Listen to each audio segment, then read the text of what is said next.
สวัสดีค่ะท่านผู้หญิงอ่อนอนงคุณหญิงชยุตรา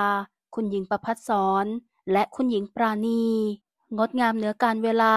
ด้วยชุดไทยจักรีประยุกต์เครื่องแต่งกายที่สะท้อนถึงความอ่อนช้อยและความสง่างามของหญิงไทยด้วยผ้าไหมสีอ่อนละมุน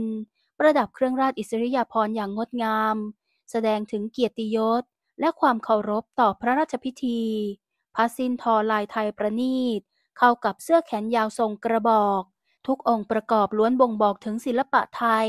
ที่ละเอียดอ่อนและงดงามไม่แพ้ชาติใดในโลกคือความภาคภูมิใจในเอกลักษณ์ความเป็นไทยอย่างแท้จริง